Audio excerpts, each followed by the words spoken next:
Greetings, fellow colonists. Rhadamant here. Thank you for tuning in to Frostpunk 2, Episode 5, A Future of Warmth. So, one thing to note, the Pilgrims are now skeptical of me because I didn't agree with their heat stamp solution. And I could, if I wanted to, fund their projects to improve my relationship with them or promote them, increasing fervor. I don't want to do that because fervor is dangerous. Or actually, this is fervor decreased. But I don't necessarily want it to gain more members. So there's a bunch of different options here. Deploying guides allows you to decrease exploration time. And this is only something that you can use if faction relationship is favorable or better.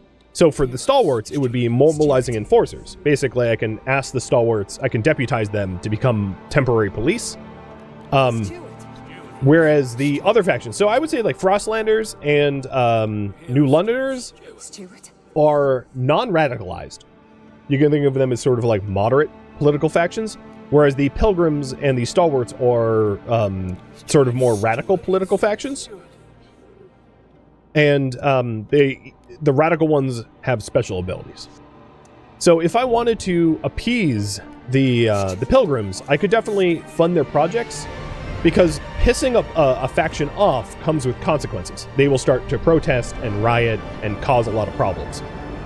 So that might be something wise to do if I want to stave that off.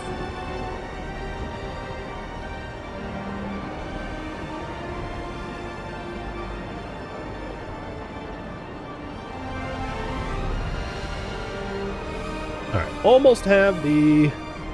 Oh, I'm going to be one shy for the prefabs. That's brutal. I'm going to be at 199. That's okay. I'll wait another week.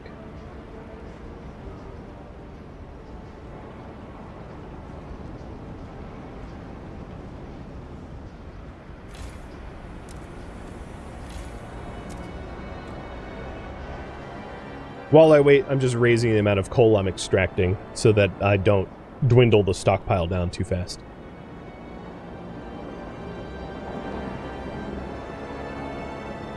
Trying to keep my workforce always working, essentially.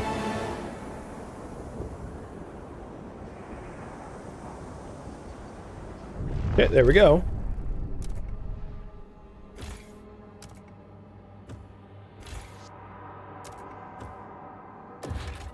So this is for the other food district. 1, 2, 3, 4, 5, 6. So that I don't run out of food in 6 weeks.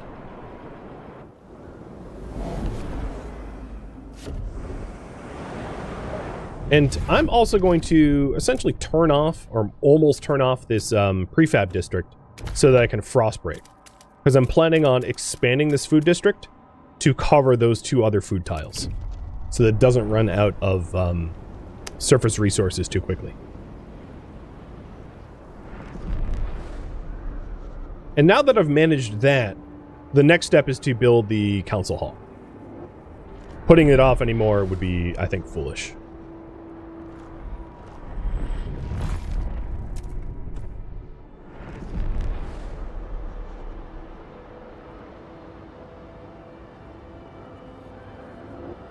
Treebor, thank you for the resub. Cheers. Alright, the food district is done. I'm almost breaking even on food. Very, very close. So hunger is no longer an immediate concern. Although heating this new food district is a little expensive. Granted. So let's plan the council hall. So the council hall can only be built around the generator and requires 200 workforce. So what I'm going to do is reduce the amount of people working in this facility until I'm just about break. Oh, actually, I can close it down. That'll work. And I have all of the heat stamps I need for the council hall, so let's free up the workforce and build this bad boy finally. Glitch, thank you for bits. Cheers.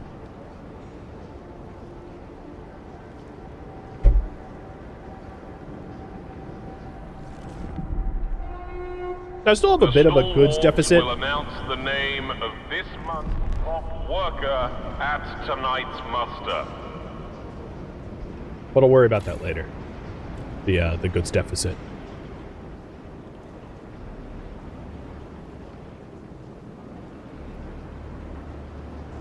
Oh, you know what? I actually have enough... Oh, no, I don't have enough prefabs. I take that back. The council gathers for the first time. We can now vote on new laws. First council session. Anticipation fills the air as the council opens. The captain ruled with a firm hand for years, but those times died with him. Now, the communities of the city want their say. The stalwarts maintained order on behalf of the captain and adhere to what they claim was his vision for New London: progress, merit, and reason. The New Londoners and the Frostlanders clash over our survival strategy, though neither has a firm stance on economic or social issues. Now that a second faction has revealed itself, the stalwarts must confront their presence and the influence of their delegates in the council. Based on your handling of the coal crisis, the first decision is whether you should remain as your role as steward.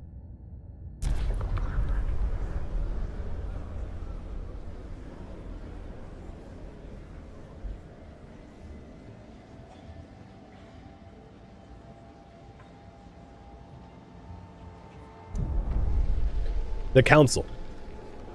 When you return to the council in the future, you will be able to propose new laws and vote upon. But for now, a special vote needs to happen. The communities of New London have to accept you as their leader. Be careful, if you fail, this will be the end of your rule. So, once I'm playing Utopia, I'm going to have you guys vote, you know, as Twitch participants, but I'm not going to be doing that for the story. So currently I am tolerated, and 21 are for me remaining their leader, 65 are hesitant, and 14 are against.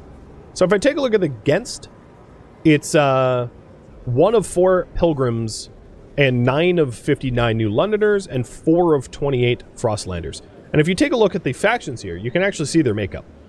So here is the New Londoners, here is the Frostlanders, here is the Pilgrims, and here is the Stalwarts. So there's 100 seats in the council, and the percentage of so like Pilgrims are only like 4% of our population, so there are about 4 of the council seats, but it's not necessarily a 1-to-1 ratio. It can be influenced through decisions. So I'll have them vote.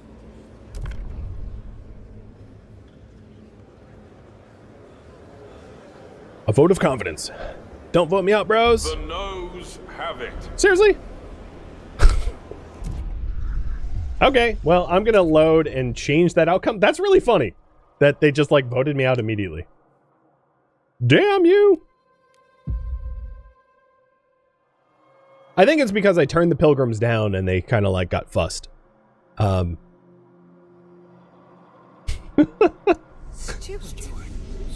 believe they immediately got rid of me. So, instead of building the council hall next... Oh, yeah, here we go. Wow, it auto-saved back a bit. What I want to do is fund the projects of the New Londoners, which is going to be expensive because they're a huge population. But what that's going to allow me to do is to curry a whole lot of favor. I'm actually surprised that they just like voted me out. The few story runs I ran of this, I never had that actually happen with like the first vote of confidence going, nope, beat it. Like that took me by surprise. So I'm going to play on a slightly higher speed because I just had to revert unexpectedly. I probably should have saved before that vote. I just did not think that it would have overthrown me. Mostly because I had solved like all of the looming crises of the colony, but they're ingrates, so what can I say?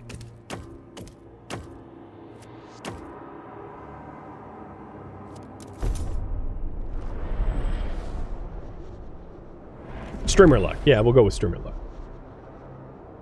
So now I'm just building back all the things that I had lost. So we need to build the iron mine again.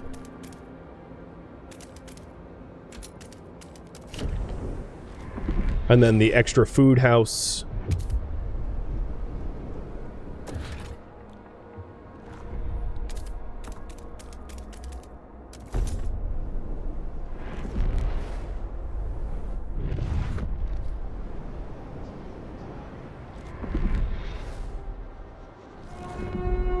The stalwarts will announce the name of this month's top worker at tonight's muster.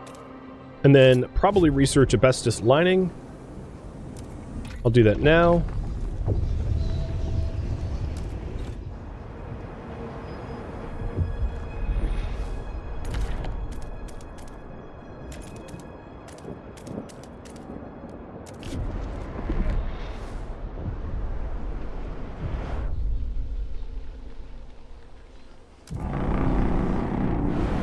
Here's the introduction of pilgrims. Are now officially recognized by the city. Pilgrim delegates will be joining the next council session. More workforce for food? And more prefabs. I need 200 prefabs for food, I think. Yeah. So wait for the food prefabs.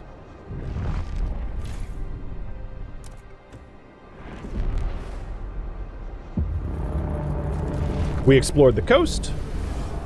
So we have the salvage the parts, the old dreadnought, and the oil deposit. I have the prefabs for food, so I need to free up the labor workforce. So let's reduce this team down, and then reduce the materials production down. Not that one, this one. I'll close that entirely. There we go. So now we can produce the food. Good. Alright, so this is the Pilgrim's, like, heat stamp solution. I'm gonna still turn them down, but I'm aiming to curry favor with other factions so that I don't necessarily get voted out. And what I'll do is I'll save right before the vote of confidence so that I don't have to replay this again. I don't want to be doing that again. Alright, I need 200 workforce to be able to frost break, so I will take it from the prefab factory. And there is a material deposit here that I might as well frost break into as well. The Pilgrims welcome anyone willing to learn each layering and sewing methods.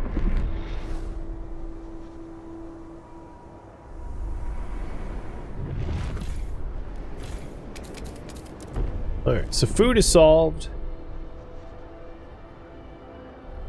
This time around... Oh, we still haven't expanded the goods factory.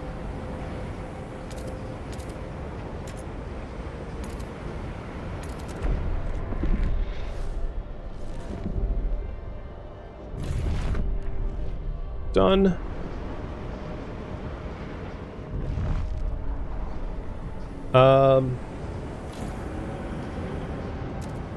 What can...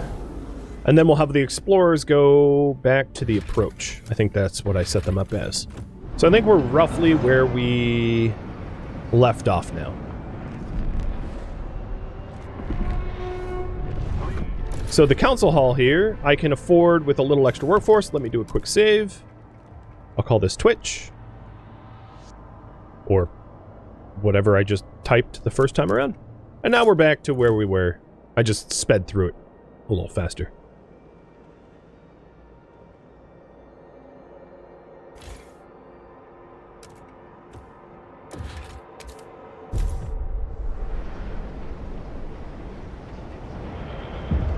So I'm going to see if they don't immediately just overthrow me, like if it was just chance. So in this case, what I can do is I can negotiate, which will be helpful. And I should have done that before. I just didn't think they would throw me out immediately. So negotiating allows you to promise something to a faction. So like if I negotiate with the New Londoners, who are mostly hesitant to vote for me, because the stalwarts are probably going to vote for me, and I say, hey, vote for me, and I will condemn the pilgrims, or build a ventilation tower, or build machine research and then hold a vote on machine-centric shifts. The machine-centric shifts, researching and holding a vote is pretty easy to do, so this is the one I'm going to choose. I don't want to condemn the pilgrims because I don't necessarily want to radicalize them, and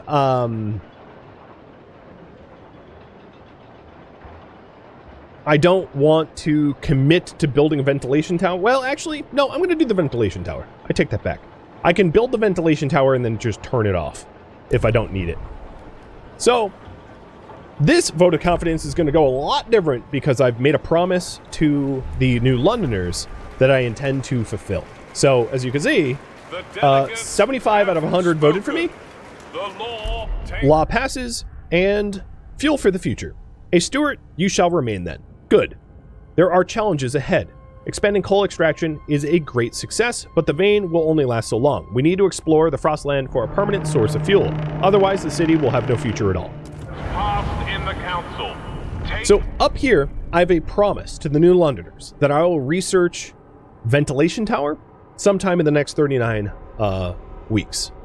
So let's do that now so that I fulfill that. So a ventilation tower is something that you can build to help deal with increased squalor, which is the negative filth, grime, and pollution generated by extraction and industry.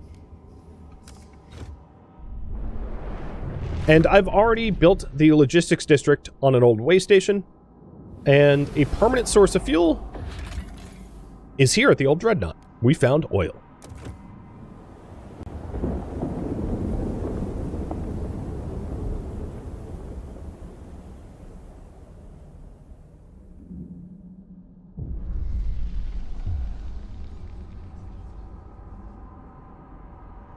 Oil tombs. On the broken shores lies an old, derelict dreadnought. It seems to have been upgraded to run on oil, as it rests beside rich deposits. Perhaps the site was a refueling station. But deep in the black pools lies rows of frozen bodies wrapped in shrouds and placed in the still wells. Our scouts shudder at the sight. These oil deposits would surely solve our fuel needs, but we would have to desecrate the graves to access all of them. So I'm going to click this to start a viewer poll.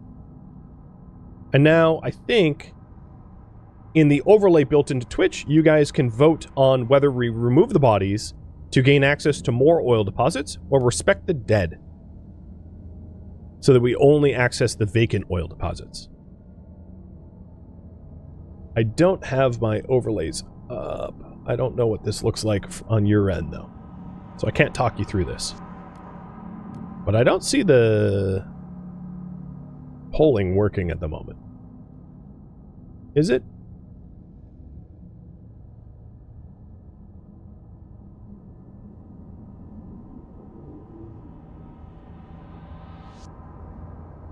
No, it's not typing in numbers. It's built into vote not possible. Okay, I'm going to continue then. And we'll work through this later. Okay, so I'm going to remove the bodies. Just having played this before, it opens more options. Black gold. Oil will save our the city, but we need to adapt our generator to use it. In the meantime, we'll establish a reliable supply. It's time we settled beyond New London. Create a colony at the old Dreadnought and connect it with a solid trail to New London. Only then can we be assured.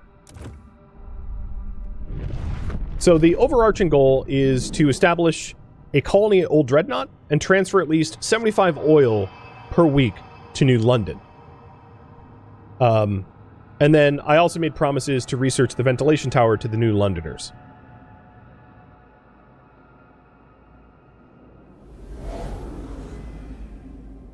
So in order to establish a colony here, I need to connect a path to it. And then we then subsequently need to send at least 3,000 colonists to it as well. So this is sort of a more long-term goal. I'd also like to start to explore the wastelands out here. So, because they can have very precious resources.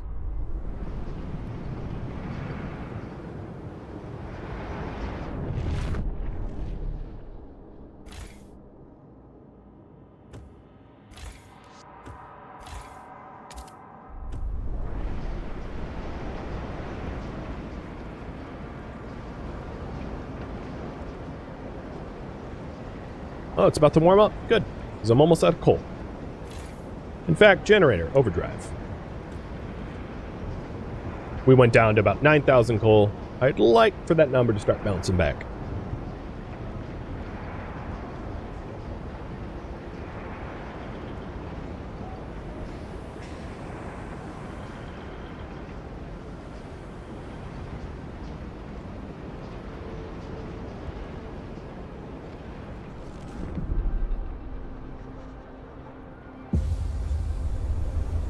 Warmer season.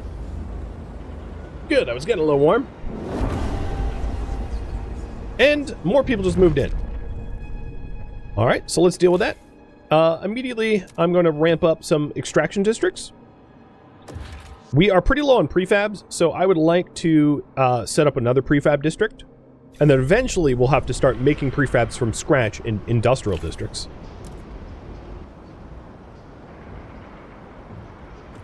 I have 900 more people that aren't working, so let's start stockpiling wood or materials, and then I'm going to have a hard time feeding them, so I might need even more food areas. So I will frost break out, well, actually I'm going to make a different choice for food. I'm going to build chemical drums. I think that would be a better use of my manpool labor.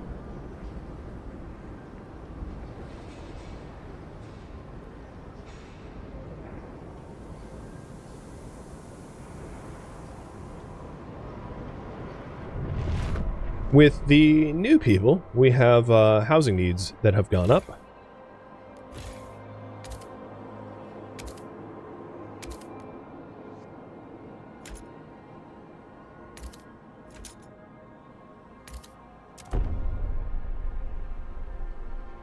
So I'm expanding some of the existing housing to shelter them, so we don't get too many sick and ill. This extraction district is almost gone, and when I recycle it, I'll use the prefabs I make to set up a new one.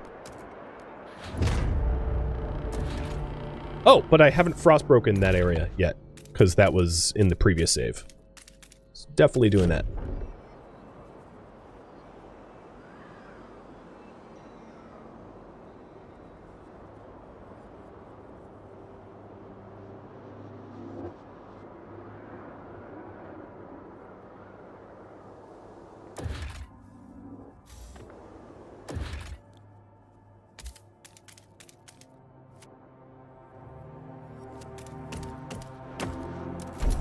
So I put the new extraction district next to the coal seam so that there's adjacency bonuses there. Alright, and then I'll eventually probably set up another goods district here. That actually might be the next thing I do. Another industrial district, but I need 15 more workers and a little bit more prefabs before I do that.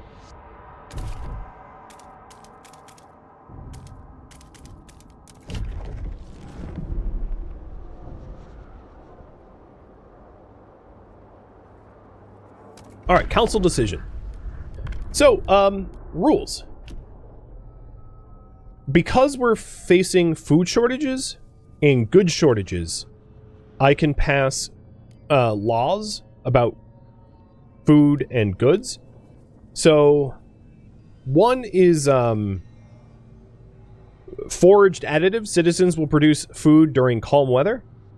Or chemical additives. Food production efficiency is increased, but disease is marginally increased. I plan on doing chemical additives because chemical additives has a synergistic effect with chemical drum hothouses, or chemical hothouses. So that's how I'm going to solve our food crisis. So let's pass that law. So survival, food additives, chemical additives, propose, and already 53 are for it, so I don't need to influence or negotiate. It will pass already because it's very popular with the New Londoners, so I don't need a curry favor for it. In fact, 69 out of 100 voted for it. So immediately, as you can see, the food surplus is in the positive because the food districts I run are now more efficient. All it does is it slightly increases disease, but disease is rather easy to combat.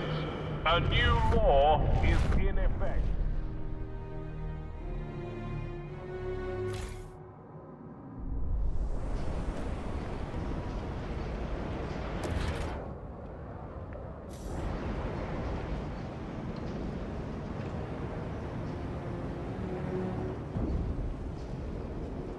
All right, looking good. Things are pretty balanced up there.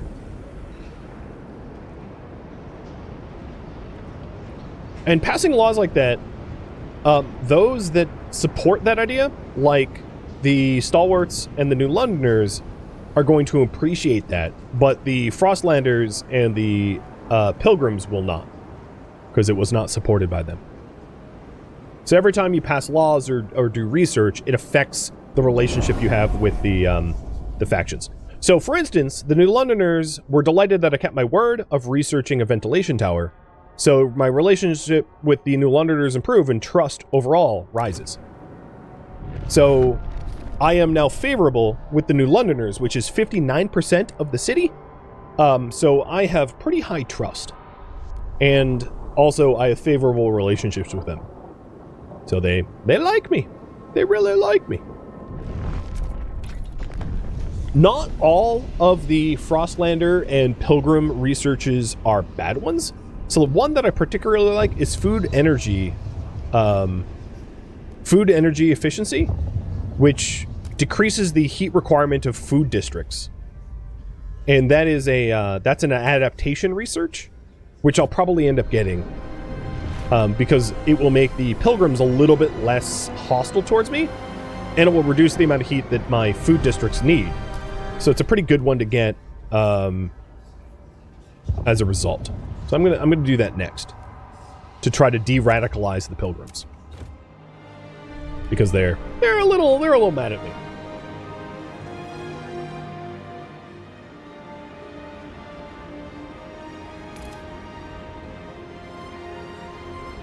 But they are only 4% of the population. They're tiny. They're mad, but they're tiny. Alright, so we have the new prefab factory, which is going to ramp up prefabs. And the next thing I want to do is to try to solve the goods shortage, because the goods shortage is driving up crime, and that's not good. I don't need crime being driven up. So, tensions right now in the city are absent, but they are going to increase as crime, disease, or cold increases. So, I'm going to try to solve crime next by providing more goods. The approach is surveyed. So we have machines and coal. I can collect the coal now, but if I collect the coal now, it's 50k coal, and I don't have storage for 50k coal. What I could do is collect the coal and then cut the people that work on coal collection. So I'll do that. And then with these, this is a whale mine and possible settlement. So what I could do is, and I'm going to make the decision here, I can take the machines or establish a whale mining outpost, which establishes a food outpost. I'm going to take the machines because taking the machines will increase efficiency back home, which I would prefer to have. So I'm going to turn off the coal collection spot and take the machines now.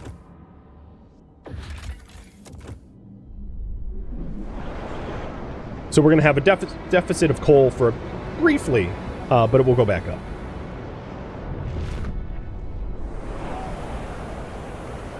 All right. In order to make a new industrial district, I need 100 prefabs. So when this ticks up to 100, we'll get that. Here we go. So I needed the prefabs and also the workforce. So I'm missing about 40 people in the workforce. So we'll take it from one of these coal mines and put a second industrial district. So 1, 2, 3, 4.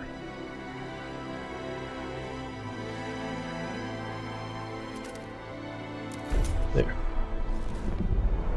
And that has a bunch of adjacency bonuses with its neighbors.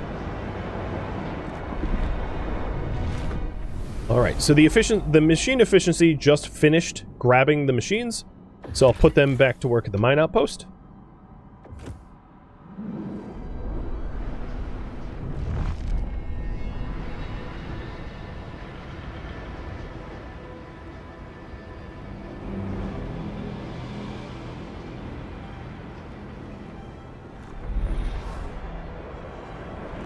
And we have a goods factory.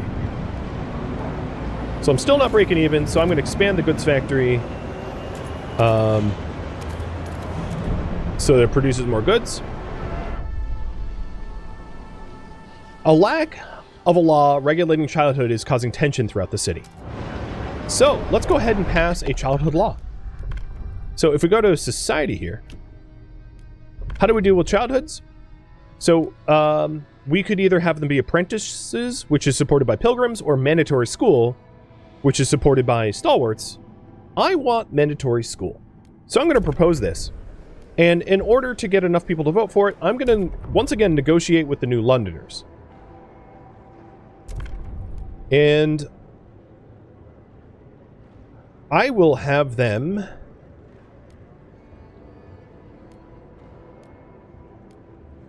I will promise to enact... You know what? I'm going to grant agenda to them. So granting agenda essentially allows them to propose the next law. And because the New Londoners are the majority of the city, keeping them happy is really beneficial. So in order to grant agenda, I just click on the New Londoners down here and go grant agenda. And now my relationship with them has increased and trust has increased. So I am now respected, significantly increased by supporting New Londoners. And they'll propose the next law. So they'll propose the next law, but it doesn't need to pass for me to gain the benefit. Just offering the floor to them is enough. The Pilgrims are, of course, pissed off by this, but I'm currently researching something that will make the Pilgrims happy. So I'm kind of balancing out a little bit, but I'm definitely siding with the Stalwarts a lot more.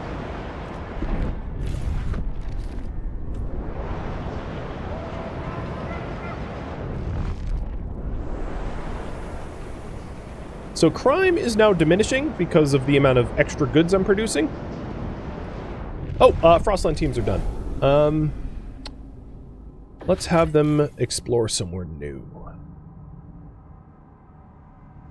The meadow? Oh, no, it's too dangerous. The graveyard. Oh, that sounds fun. Yep, going to the graveyard.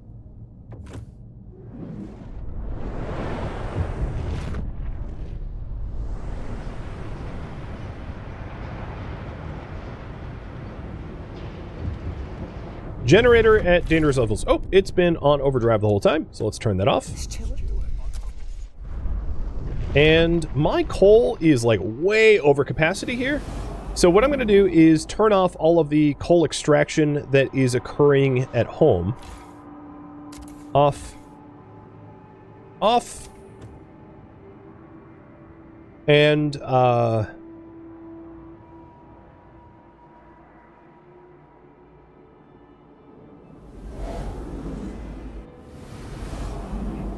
I want to gain access to this logistics point. So I'm going to start frost breaking out that direction. Also acknowledge that I have a need for additional houses. So I will expand housing districts soon.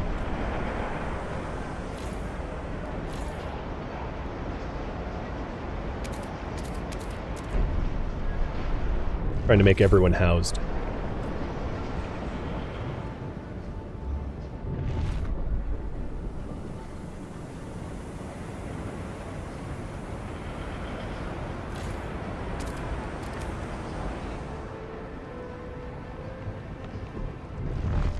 Looking good.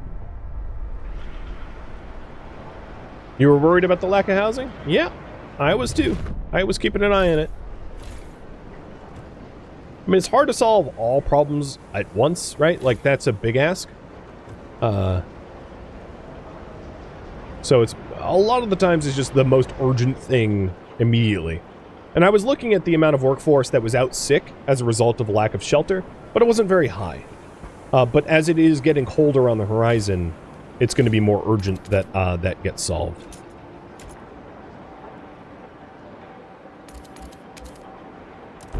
There. And now this housing district shares 3 borders with the food district, which will reduce the heating cost for this food district. So this food district, for instance, has a heating cost of 40, and soon it will be 0, because not only will it share a border with the housing district, but I'm researching crop selection, which will reduce its heating requirements additionally. And will answer personally in due time. I would like to make another industrial district too. So I need to save up 100 prefabs for that. So here, as you can see, it was 40 now, or was 60, sorry. It's down to 40. And then this is down to 0 because it's got minus 80 from sheltered from wind, near a house, housing installation, and near food. And crop selection just got kicked in. So now, as you can see, crop selection reduced the heating requirements of the food district down to 0. So if we take a look, we're at 0, 20, and 0. So very efficient heating for those areas, which is awesome. Thank you for tuning in to Frostpunk 2, which originally streamed live on Twitch September 21st. If you have any feedback or questions for me, let me know in the comments below, but please keep in mind that I'm trying to avoid spoilers. If you would like to catch a live stream of mine, Rhadamant.com has my stream schedule and countdown timers to upcoming streams. If you would like to join my online gaming community on Discord, Rhadamant.com has a link to it, as does the description of this video. Thank you so very much for watching, and a special thank you to my Patreon patrons, Twitch subscribers, and viewers like you that support the channel and made it all the way to the credits. Thank you so very much. I hope to catch you next episode or an upcoming stream. Farewell, my fellow survivors.